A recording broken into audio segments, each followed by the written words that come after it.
Welcome back to the deep dive. We're here to crack open the source material, give you the shortcuts, basically help you get informed fast. Exactly.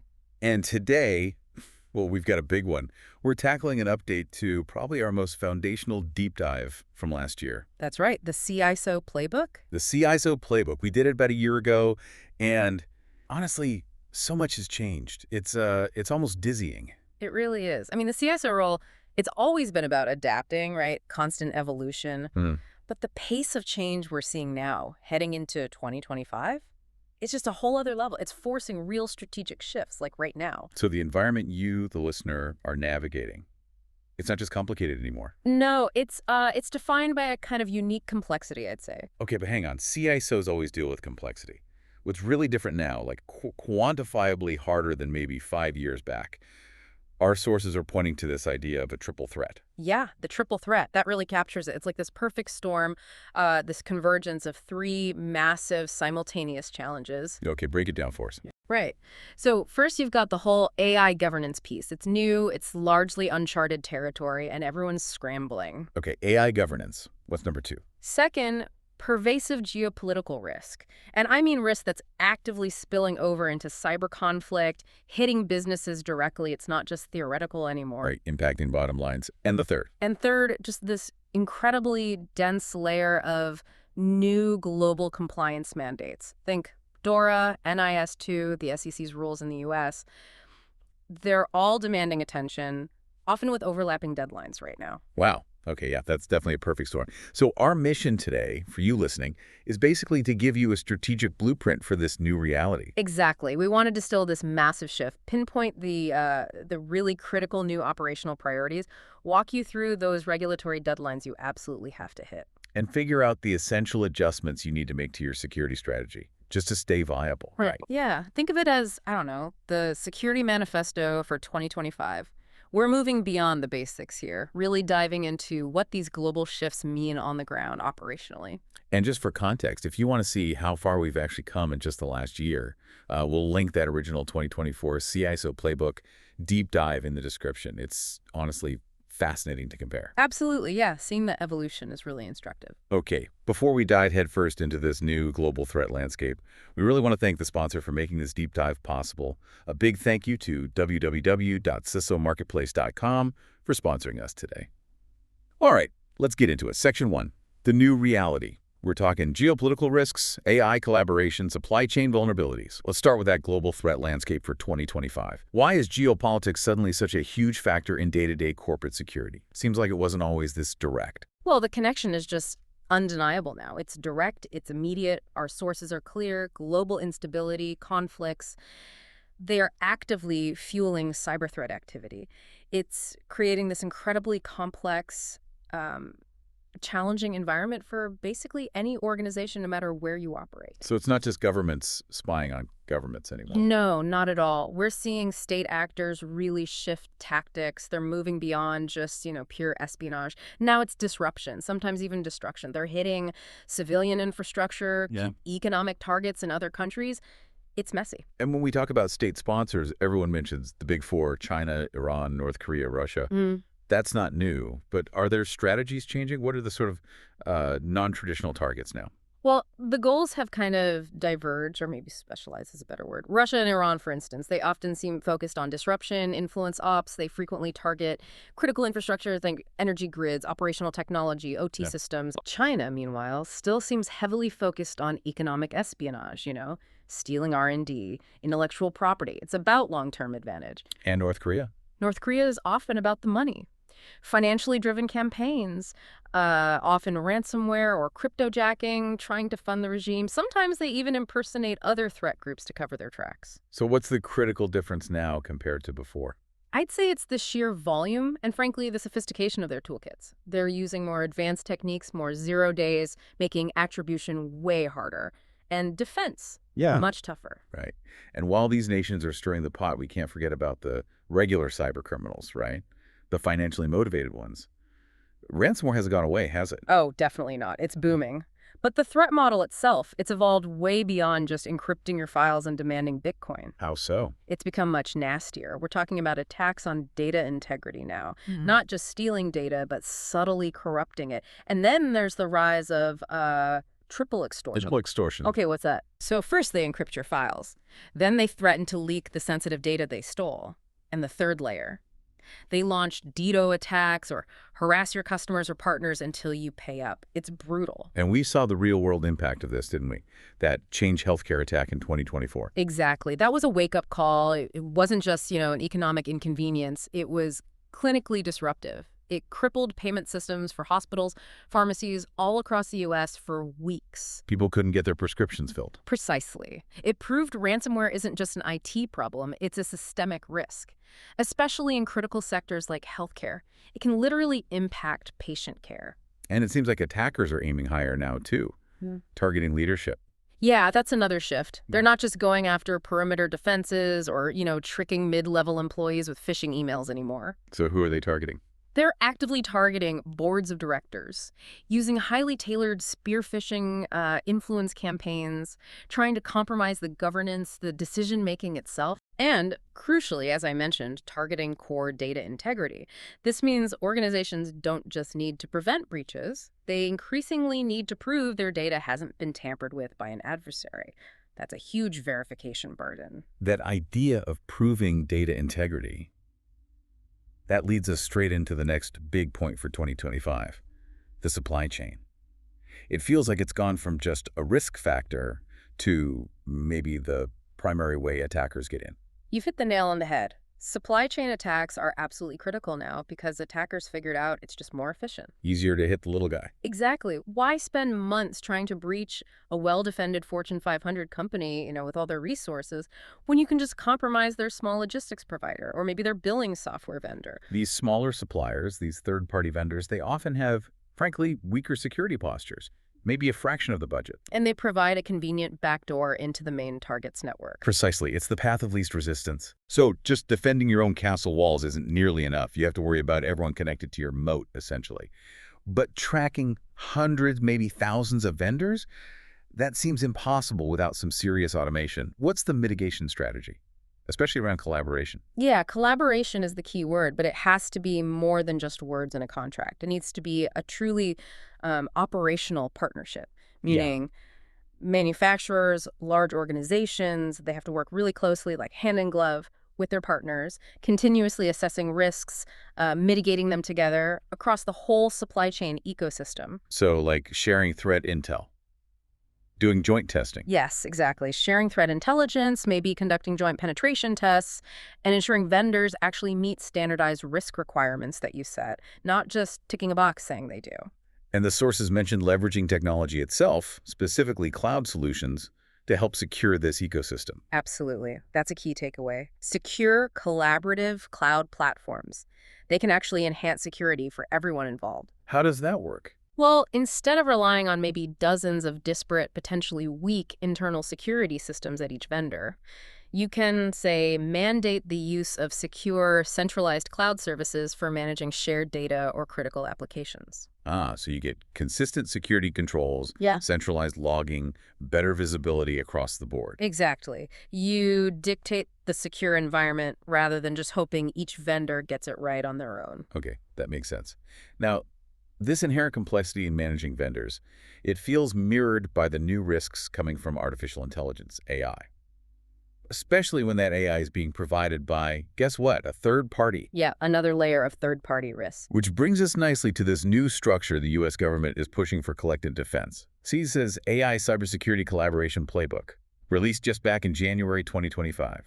What's the goal there? This is a really big deal structurally. The playbook is basically guidance for the entire AI community. So the providers building the models, the developers using them, the organizations adopting them. Guidance on how to voluntarily share AI-related cybersecurity information with CISA and its partners. They're channeling this through the JCDC, the Joint Cyber Defense Collaborative. So building a shared knowledge base before AI risks get completely out of hand. That's the idea. Proactive defense through information sharing. Voluntary sharing sounds optimistic. Historically, companies are terrified of liability, right? Yeah. Admitting they had an AI vulnerability. That seems like a massive reputational risk. Are the protections strong enough? Are companies actually going to share? That is the million-dollar question. It's the critical test for this initiative.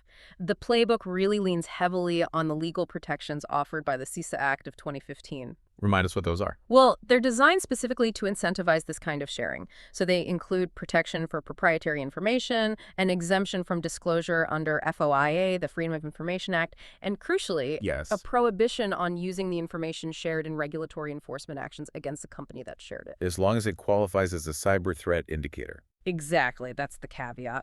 But essentially, the regulator's saying, look, tell us how you were vulnerable, share the indicators, and we promise we won't use that specific piece of information to fine you later. Okay, that could lower the barrier. So what kind of sharing are they looking for?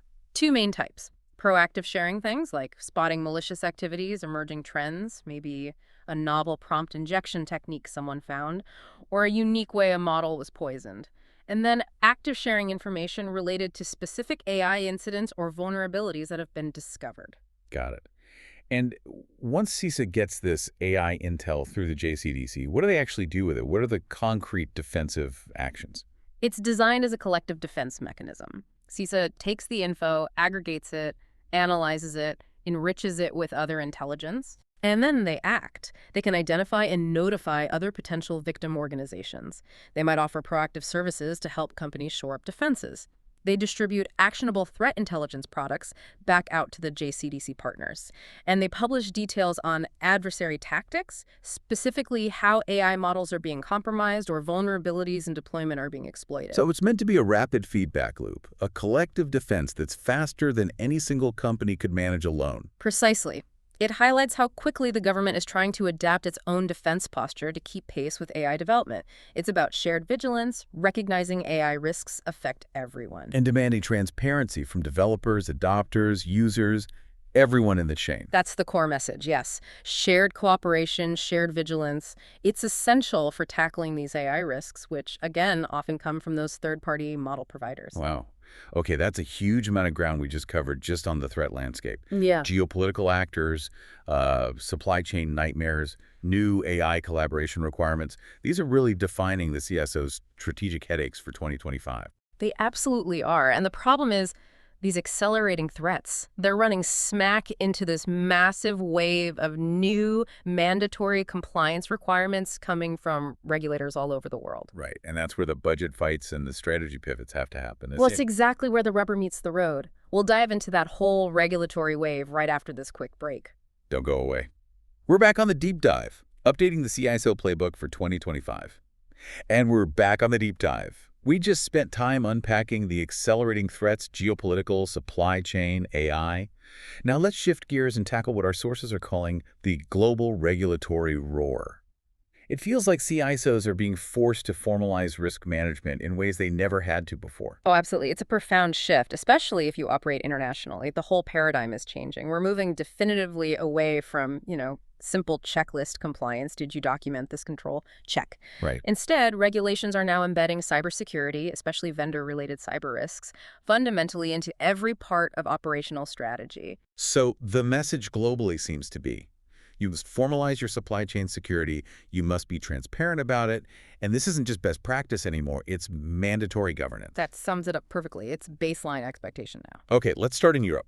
Two massive mandates hitting basically right now in 2025, DORA and NIS2. Tell us about DORA first. Right, DORA. That's the Digital Operational Resilience Act. The key date there is January 17th, 2025.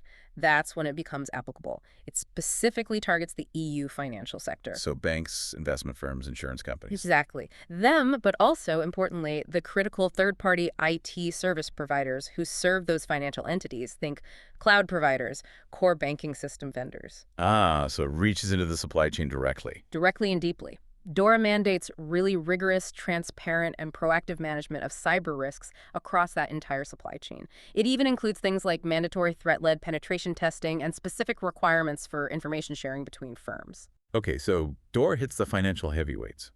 But NIS2, that casts a much wider net, doesn't it? Affects way more of the economy. That's right. NIS2, the Updated Network and Information Security Directive, It's huge. Member states are supposed to be transposing it into their national laws starting around October 2024. So it's happening now. It's happening now, and this directive significantly expands the scope of cybersecurity rules across 18 critical sectors in Europe. 18. Wow, what kind of sectors are we talking about? Well, you've got the obvious ones like energy, healthcare, transport, but NIS2 expands dramatically into areas that maybe had less oversight before, things like waste management, food production and distribution, postal services, even large manufacturing companies, and digital providers like online marketplaces or search engines. Okay, that expansion is key. So if you're, say, manufacturing widgets in Germany or running a big logistics operation across France and Spain, you're probably now considered a critical sector under NIS2. There's a very good chance, yes.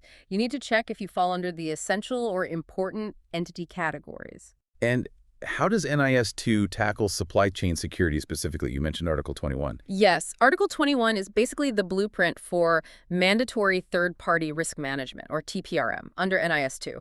It mandates specific cybersecurity risk management measures that companies have to implement.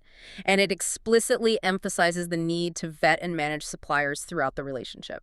So what does that mean in practice? It means your risk program has to document everything, from how you select suppliers based on their security posture to including specific security requirements in your contracts, things like secure development practices, mandating basic cyber hygiene like MFA for any system access.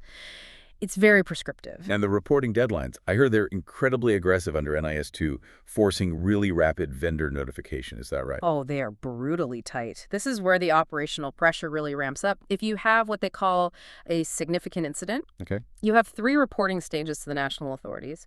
First, an early warning within 24 hours of becoming aware of it. Just basic info, initial impact assessment. 24 hours. Wow. Yeah. Then, second, a more detailed incident notification report within 72 hours. That needs initial analysis, mitigation measures taken. And third, a final comprehensive report within 1 month. That 24-hour deadline. Honestly, that alone would give me an ulcer. Operationally, what does that force the CISO to do today? It forces you to go back and look at your vendor contracts right now. Yeah. You absolutely must have clauses in there that stipulate something like, supplier, you will notify us immediately, and absolutely no later than 24 hours after you become aware of any security incident on your systems that affects the services you provide to us. Because if you don't have that clause. If you don't have that clause, you simply cannot meet your own 24-hour reporting obligation to the regulator if the incident originated with your vendor. You're already non-compliant on managing vendor risk right out of the gate. So NIS2 basically forces this proactive, structured, auditable approach to TPRM. It's not optional anymore for those 18 sectors. The focus shifts from just asking, do you have a policy, to demanding proof of rapid reporting capability. Precisely. It makes TPRM absolutely integral to operational resilience in Europe now. Okay, let's pivot across the pond. The U.S. mandate that's really shaking things up for publicly traded companies. The SEC Cybersecurity Disclosure Rule, that rolled out through 2024, right? Yes, and this one is all about connecting cyber incidents to material financial risk. The headline grabber, of course, is the 4-day rule. Explain that. Publicly traded companies are now required to disclose any material cyber incident, and the SEC explicitly includes material incidents originating from third parties on a Form 8K filing within 4 business days of determining that the incident is material. 4 business days. That feels almost instantaneous in regulatory terms. But who decides what's material, and how does that decision process crunch the CISO's timeline? That's the absolute core challenge. Materiality isn't defined by a technical threshold like X number of records breached. It's determined by management, usually in consultation with legal counsel and maybe the board. And the SEC's definition is? It's whether there's a substantial likelihood that a reasonable investor would consider the information important when making an investment decision. It's a judgment call. Okay, so management has to make that call, and they have to make it fast. Extremely fast. Once that materiality determination is made, let's say they decide on a Tuesday afternoon that Monday's incident was material. The clock starts. You have 4 business days from that determination to file the 8K. So you'd have until the end of the day the following Monday. Which means your internal review process, figuring out what happened, assessing the impact, getting legal involved, making the materiality call, which might have historically taken weeks. Now has to shrink down to just hours or a couple of days at most. It demands immediate escalation policies, getting the CISO, the CEO, legal counsel, maybe even the board chair on a call almost instantly. That sounds like an administrative nightmare during a crisis. Okay, that's the incident reporting. What about the second part, the annual reporting requirement? The annual reporting piece on the Form 10K is just as crucial for governance, maybe even more so long-term. Companies now have to provide an annual description of their processes for assessing, identifying, and managing material risks from cybersecurity threats, Including third-party risks. explicitly including how they manage risks stemming from their third-party service providers. That's key. Furthermore, they have to disclose information about the board's oversight of cyber risk. Does the board have expertise? How often do they discuss it? And also management's role and expertise in assessing and managing that risk. So it forces the conversation up to the board level. It makes cyber clearly a business risk, a financial risk, not just some technical issue buried in the IT department. Exactly. It elevates the conversation and demands transparency about governance and third-party risk management. Okay, so we have DORA in the EU financial sector, NIS2 across 18 critical EU sectors, and the SEC rule for U.S. public companies, all mandating strong, transparent, rapidly reportable TPRM. Practically speaking, though, Yeah. how does a company, say a mid-sized multinational firm that's subject to maybe all three of these, track compliance without just drowning in paperwork and redundant tools? Isn't this just layering on cost and complexity? That's a super critical and very valid question. The answer can't be hiring 3 separate compliance teams, one for each regulation. That's just not sustainable. So it's the smart approach. It has to be about centralization and integration. CISOs need to champion the use of a centralized governance, risk, and compliance GRC platform. And how does that help? A good GRC tool lets you map specific controls and requirements across multiple regulatory frameworks. So you identify a control, let's say, require immediate vendor notification of incidents. Your GRC tool can map that single control to the relevant clauses in DORA, NIS2, like the 24-hour rule, and the SEC's expectation for managing third-party risk. So you manage the risk once and demonstrate compliance across multiple regimes. Precisely. And for incident response, if your GRC platform knows NIS2 needs that 24-hour heads up and the SEC needs disclosure 4 days after materiality is decided, you build one unified incident response playbook that meets the tightest deadline, which is almost always going to be that initial 24-hour vendor notification piece for NIS2. That efficiency becomes a strategic advantage, not just a compliance checkbox. Absolutely. That's where the tactical roadmap starts to take shape. This need for really thorough due diligence on vendors, rock-solid contract clauses, and near-instant incident notification capabilities across your entire ecosystem. It's now a global, non-negotiable governance requirement. I feel like a seismic shift. It is. Okay. And CISOs desperately need a concrete operational roadmap to actually navigate this new landscape. We should probably look at those foundational benchmarks next, the CISO's first 100 days, the NIST framework, the whole zero trust thing. Definitely. Let's explore how these global rules translate into daily operational planning right after this. You are listening to The Deep Dive. Let's thank our sponsor. We want to thank www.cisomarketplace.com for sponsoring this deep dive. Welcome back to The Deep Dive. We've covered the intensified threat landscape, the global regulatory deadlines. Now let's get really tactical. Let's talk about the CISO's foundational roadmap. And maybe the best place to start is those critical first 100 days on the job, whether you're a brand new CISO or maybe just newly empowered with a broader mandate. Yeah, the first 100 days are absolutely crucial. They're really defined by 2 things. Having some tough, necessary conversations up front and doing rapid but thorough assessment. Tough conversations like what? The most critical piece of advice, honestly, have the tough conversations about budget and the organization's risk appetite immediately, like day 1. Why so early? Because if you wait until, say, the 3rd quarter to go asking for significant funding to remediate a major risk you just uncovered, guess what? That money's probably already been allocated somewhere else in the annual budget cycle. You need to get that financial commitment and understand the leadership's actual tolerance for risk defined right at the start. Okay, solid advice. Secure the resources and understand the playing field before you even start executing. Yeah. So what does that assess phase look like in practice? It can't just be reading old policy documents, right? No, definitely not. It's hugely about information gathering, yes, but also relationship building. You absolutely need to conduct stakeholder meetings across the entire business. Who's on the list? Everyone. CTO, CFO, definitely legal, and the data protection officer, DPO, HR, R&D, DevOps teams, sales and marketing, key operations people. The goal isn't just to understand their tech stack, it's to grasp each manager's domain, their strategic priorities, their pain points, and honestly, the internal political landscape too. Okay, and what are you gathering from these meetings? Feels like you could end up with a mountain of documents. What's the priority information? You need the existing InfoSec stuff, for sure. Current policies, network diagrams, strategic IT plans, any historical penetration test reports. But critically, you need up-to-date business impact analyses, BIAs, detailed asset inventories, and all the data you can find on third-party vendors and the supply chain. And then the key is connecting the dots. Exactly. The crucial analytical task is cross-referencing all of this. You're looking for discrepancies, for risks that fall between the cracks. For example, are there shadow IT systems being used that clearly violate the new NIST supplier vetting rules we just talked about? Or does the BIA say the customer portal is tier 0 critical, but the asset list shows it's running on some ancient, unsupported server in a closet somewhere? Precisely. Finding those misalignments is gold. That tells you where the immediate high-priority risks are hiding. Okay, so understand where you are, define the threats based on that reality, and then you need to communicate that risk effectively. Yeah. What are the key analytical tasks there? Two main ones. First, conduct a maturity assessment. Use a standard best practice framework, maybe NIST CSF, maybe CIS controls. Use a questionnaire to baseline where you are. Identify the gaps in resources, budget, documented processes, technology coverage. Okay, find the gaps. Second. Second, a formal threat assessment.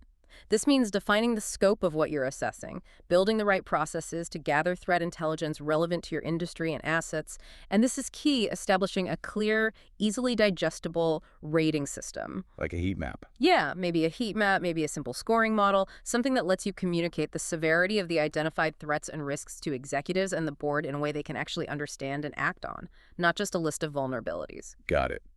And then once the CISO moves past assessment into the action phase, what's the right balance between starting those big, long-term strategic projects and getting some quick wins on the board? You absolutely need both. You start executing against a longer-term work plan, obviously, with strategic goals, KPIs tied to risk reduction.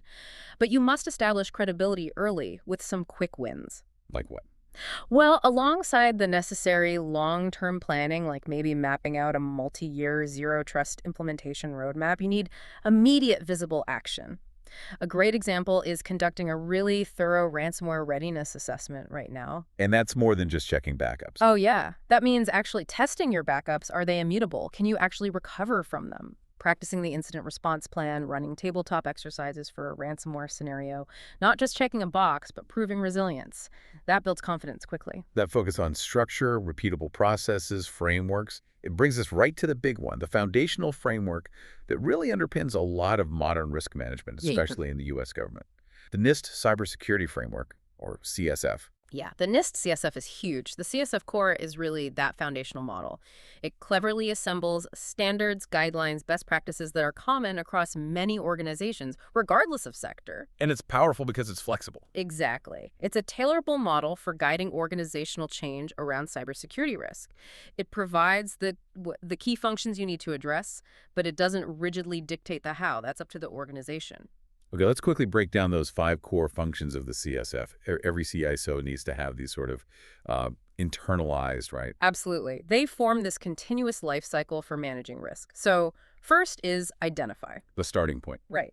This is all about developing that deep organizational understanding you need to manage cybersecurity risk effectively. Risk to your systems, your assets, your data, your key capabilities. This is where things like comprehensive asset management, IDAM, and doing regular risk assessments, IDRA Live, you can't protect what you don't know you have. Makes sense. What's next after identify? Protect. This is about implementing the actual safeguards to ensure the delivery of your critical services. And the really key element here, especially in 2025 with zero trust initiatives, is robust identity management and access control, PRAC. Making sure access is limited, verified, appropriate. Okay, Identify, protect, then. Detect. Developing and implementing the activities you need to identify that a cybersecurity event is happening and identify it swiftly. This really emphasizes security continuous monitoring, DECM. We have to move beyond just, quarterly log reviews. We need real-time data analysis, detection processes that evolve just as fast as the attackers do. So you detect something. Then you respond, taking coordinated action when you detect an event. This requires having clear, predefined practiced procedures for containment, eradication, recovery analysis, and communication. And that coordination has to include internal stakeholders and potentially external ones like law enforcement or regulator. And finally, after the response. Recover. Maintaining the plans for resilience, restoring any capabilities or services that were impaired because of the incident. This means executing and maintaining your recovery processes, and critically, like we said with ransomware readiness, conducting regular, thorough disaster recovery, DR tests, and business impact analysis, BIA reviews, to make sure those plans actually work under pressure, not just sitting on a shelf. Identify, protect, detect, respond, recover. It provides that essential structure. And nowhere is that risk management concept being more visibly operationalized, at least in the U.S. federal government right now, than with the big push for zero trust. Yeah, zero trust architecture, ZTA, it's a massive foundational shift, especially for federal agencies. You had that OMB mandate, M22R9, that required agencies to meet specific ZTA standards and objectives by the end of fiscal year 2024. It was a huge push to move away from that old, outdated idea of just defending the network perimeter. So what are the core principles driving zero trust, and how does CISO's model, the ZTMM, help structure that effort? At its heart, ZTA is about three core principles, really. First, verify explicitly. Always verify every user, every time. Second, use least privileged access, validate every device, and limit access intelligently, only giving the minimum needed. And third, assume breach segment networks, encrypt everything, continuously monitor. Okay. And CISO's model. CISO's Zero Trust Maturity Model, the ZTMM, helps agencies operationalize this. It breaks down the implementation effort into 5 key pillars: identity, devices, networks, applications and workloads, and data. And most agree, identity is the most critical starting point. You have to know who is accessing what. And the data we have suggests that the mandate really moved the needle on identity, right? Especially around phishing-resistant multi-factor authentication, MFA. Absolutely. That's one of the big success stories from M2209. Phishing-resistant MFA adoption shot up across federal agencies because everyone recognized that strong MFA drastically reduces the risk from compromised credentials, which is still how most breaches start. It moves beyond those easily phished methods like SMS codes or simple push notifications. Right. And the guidance is really specific about where that phishing-resistant MFA needs to be enforced at the application layer, not just the network layer. Why is that distinction so important? It's a crucial operational difference for actual security posture. Network layer MFA, like maybe on a VPN gateway, it can often be bypassed. The network device itself might get compromised, or if an attacker is already inside the perimeter somehow, they might skip that check entirely. Application layer enforcement means the identity challenge happens right where the critical data or the sensitive functionality actually lives. So using those truly phishing-resistant methods, things like FIDO2 security keys or PIV cards in the government space, having the application force that check verifies both the user and their device right at the point of access to the important stuff. It ensures those zero trust principles get applied consistently deep inside the environment. And our sources highlighted some common success factors for the agencies that actually hit their ZTA targets effectively. What was the secret sauce? Yeah, it really came down to strong governance and leadership buy-in. The agencies that did well, they generally shared a few things. Really strong, visible leadership support from the very top. Extensive collaboration across different agency stakeholders, right from the planning stages, IT, security, mission owners, all working together. Okay. They also effectively use risk information to target their financial resources. If the data showed identity was the biggest risk, the budget flowed to the identity ZTA projects first. And finally, they were smart about leveraging existing frameworks like FedRAMP for secure cloud services to help make those risk-informed resourcing decisions. They didn't try to reinvent the wheel for every cloud service. So it really underscores that implementing something as transformative as zero trust isn't just a tech project. It's a governance challenge, requires top-down commitment and centralized coordination. Absolutely. It's an operational and cultural success story as much as a technical one. That focus on governance, culture, leadership. It brings us perfectly into our final section, we need to talk about the CISO's leadership role within the broader organization, navigating those tricky reporting structures, building the right culture. Let's tackle that CISO versus DPO debate next. We'll be right back on the deep dive. We're back for the final segment of the deep dive, updating the CISO playbook for 2025. We've really established that the CISO role now is fundamentally about risk governance. And that means the CISO absolutely cannot operate in a vacuum. They have to navigate some complex internal relationships, maybe none more crucial or potentially fraught than the relationship with the data protection officer, the DPO, or maybe the chief privacy officer, CPO. Yeah, this is a really critical point, and the source material we looked at is incredibly explicit about this. The CISO role and the DPO-CPO role must remain separate. They should not, under basically any circumstances, be consolidated into a single position. Okay, why such a hard line on keeping them separate? On the surface, they seem like complementary functions, right? Yeah. Both are focused on protecting data in different ways. They are definitely complementary, yes, but there's an inherent, unavoidable conflict of interest if they're the same person or report into the same structure below the very top. Explain that conflict. Okay, think about their primary mandates. The CISO's main job is usually defining and enforcing the corporate digital security policy to protect the company's assets. That often involves preventing data loss or system disruption.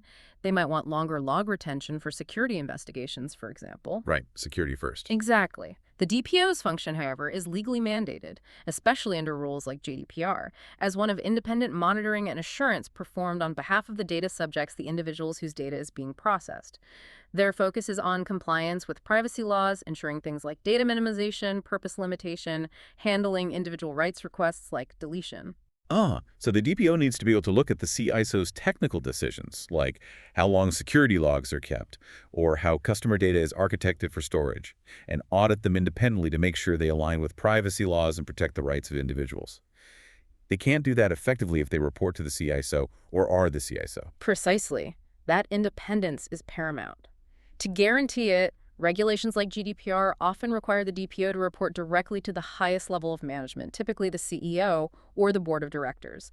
They need to be independent of the operation departments, like IT or security, where the CISO often sits. So CISO defines security policy, executes the technical defense. DPO audits that policy's implementation for adherence to privacy law. Separate but equal, in a way. Separate but needing to collaborate seamlessly. That's the trick. Okay, so if they must be separate, how do successful organizations make sure these two independent power centers actually work together effectively? How do you ensure smooth collaboration? Collaboration can't be left to chance or just good intentions. It has to be baked into the processes. Like how? Things like using a shared GRC platform, like we discussed earlier. So both functions have visibility into the same risks and controls, just viewed through their respective lenses. Conducting joint incident response drills is crucial, practicing how security, legal, and privacy teams communicate and coordinate during a breach. And ensuring policies intersect logically, for instance, making sure the security log retention periods mandated by the CISO don't violate the data minimization or retention policies enforced by the DPO under privacy rules. So they become key partners in this integrated governance, risk, and compliance, or GRC ecosystem. Exactly. Working together is crucial for truly protecting data and ensuring compliance. Okay, moving beyond the DPO relationship. The CISO's role itself seems to be shifting fundamentally towards being a true C-suite leader. Our sources suggest CISOs are now expected to lead the rest of the C-suite on cyber risk management. But there's a disconnect, right? They often struggle to align their security investments with the overall business strategy. That is the painful reality the data consistently shows. One source mentioned only something like 21% of executives felt their cyber budget was actually allocated towards the organization's top business risks. There's a huge gap. So how does the CISO bridge that gap? How do they get executive buy-in for the right investments? They have to stop talking like technicians, basically. You can't go into a board meeting talking about, CVE scores or zero-day vulnerabilities. It just doesn't resonate. They need to speak the language of the business. Finance, ROI, risk in dollar terms. Exactly. They have to consistently quantify cyber risk in terms that the rest of the business understands. Communicate the potential impact from a business perspective. Give me an example. Okay, instead of saying we have 500 critical vulnerabilities on our servers, you need to translate that. You say our analysis shows that the failure to invest $6 in upgrading our identity management program creates a 35% probability of a material data breach within the next fiscal year. Based on industry data and our specific exposure, such a breach could realistically result in $50 million in regulatory fines, legal costs, and lost customer revenue. That gets attention. That gets attention. And it requires using tools and methodologies like maybe the FAIR model factor analysis of information risk to actually calculate and present risk in those quantitative monetary terms. And this ties directly into the CISO leading the broader cyber resilience culture, doesn't it? Which feels like it has to be both a top-down investment and a bottom-up empowerment thing. Absolutely. The CISO needs real leadership skills, foresight, strong communication to build that culture where security isn't seen as someone else's job, but as part of the organization's DNA. So leadership invests, treats it as core to resilience. Right. And employees on the front lines, they need to be empowered and trained effectively, not just lectured at once a year. Yeah, the sources mention making training more engaging, using techniques like gamification. How does gamification actually work in security awareness? Is it just about badges? It can be much more than just badges, if done right. It's about moving away from boring, hour-long annual training videos. Instead, think micro-learning modules, maybe just 2 or 3 minutes long, delivered immediately when needed. Like if someone clicks on a phishing simulation. Exactly. Instead of just a "you failed" message, they immediately get a short interactive game or module teaching them how to spot that specific type of lure, maybe domain spoofing, maybe urgency tactics. They complete it, maybe earn points, level up in the company's resilience challenge or whatever you call it. So it creates a positive feedback loop, reinforces learning at the point of failure. Precisely. It makes the learning sticky, relevant, continuous, and frankly, less tedious. That helps build that bottom-up cultural shift. Okay, finally, let's touch on the CISO workforce itself. When an organization needs to bring in this critical expertise, they have a few different options now, and the compensation models seem to reflect those different approaches. Yeah, the sources generally outline 3 main models for filling the CISO role. Hiring a traditional full-time employee, FTE, bringing someone in on a contract or core C2C basis, or engaging a virtual CISO, a VCISO provider. And pay structures are quite different. What drives those differences? They are pretty distinct, driven by things like the level of commitment required, who carries the benefits burden, risk profile of the company, and just general market demand. Okay, break down the typical numbers for our listeners. What does an FTE CISO cost? For a full-time CISO, the average base salary often falls in the $200,000 to $300,000 range annually. And this is important for senior CISO roles, especially in large, complex, high-risk organizations like finance or major tech firms. The total compensation, factoring in bonuses and stock options, frequently pushes well over $400,000, sometimes much higher. Okay, that's the FTE model. What about contract or C2C? Contract or corp-to-corp roles usually command a higher hourly rate, typically somewhere between $150 and $300 per hour. The reason it's higher per hour is that the contractor is responsible for their own benefits, taxes, insurance, etc. This model often makes sense for specific time-bound projects, like implementing a new security framework or leading a major remediation effort. And the third option, the VCISO. The virtual CSO model is interesting. It can be billed hourly, often at a higher rate, maybe $200 to $500 per hour, reflecting deep expertise. Or more commonly, it's structured as a monthly retainer, perhaps ranging from $10,000 to $25,000 per month, depending on the scope of services. And who is the VCISO model best suited for? It's often ideal for mid-sized organizations, companies that absolutely need that high-level strategic risk management guidance, the policy development, the board reporting, the governance alignment. But maybe they can't justify the cost of a full-time executive CISO salary package, or they need very specific, deep expertise immediately for a particular compliance push, like getting ready for NIST 2. So, if an organization decides to go the VCISO route, what are the key qualities they should look for in a partner? It can't just be technical knowledge, right? Absolutely not. Yeah. You need someone or a firm with a true risk management mentality. They have to be able to speak the language of business, translate security investments into ROI terms, like we discussed. Okay. They need to be adept at building practical vulnerability assessment strategies, maybe using quantitative models like FAIR. They obviously need to understand the relevant compliance landscape, CIS, CCPA, HIPAA, GDPR, NIS2, whatever applies. But maybe most importantly, they have to demonstrate they can adapt their strategy and advice to the specific size, industry, and risk tolerance of your organization. A VCISO for a small SaaS startup has a completely different day-to-day focus than one advising a large manufacturing firm facing stringent NIS2 requirements. That makes perfect sense. Wow. Okay, that brings us towards the close of this pretty intense deep dive. We've really covered the waterfront on the CISO playbook for 2025, the whole spectrum from global governance changes down to daily operational tactics. Yeah, we really tracked the journey from those new intensified threats, geopolitical spillover, the complexities of AI through navigating that tangled web of global regulations like the SEC rule, NIS2, DORA. And then examining the foundational shifts needed inside the organization, from nailing those first 100 days to embedding NIST controls to the huge undertaking of implementing zero-trust architecture. It's a lot. It is. And the overwhelming takeaway for me, listening to all this, is that the CISO role in 2025, it's just fundamentally not about technical execution alone anymore. It's shifted decisively towards strategic leadership, communication, and influence. I agree completely. Being a CISO today isn't about ticking off boxes on a compliance checklist. It feels like it's really about building and leading a culture where security is genuinely woven into the organizational DNA. And that leads perfectly into the final, maybe provocative thought we want to leave you, the listener, with today. The question that every security leader, maybe every business leader, needs to be wrestling with to make that cultural shift actually happen. What's the question? How do I get everyone in my company, from the boardroom to the front lines, to not just passively care about security, but to actively be champions for it? Yeah. How do you shift that mindset? Moving away from seeing security as just a burden or the department that always says no and slows things down. Right, that old stereotype. And instead, getting everyone to see security as an enabler, as a core part of how we get things done safely and effectively. Making that cultural leap feels like the ultimate goal for building real resilience in 2025 and beyond. That's the key, I think. That shift in perspective is probably the most crucial element for survival and hopefully thriving in this complex new threat and regulatory reality. Fantastic insight to end on. We absolutely want to thank our sponsor, again, www.cisomarketplace.com. We're supporting this deep dive and allowing us to unpack all of this. Yes, thank you. And remember, if you're curious to see just how dramatically things have changed in only about 12 months, check out the description. We put the link to our original 2024 CISO Playbook deep dive right there for you.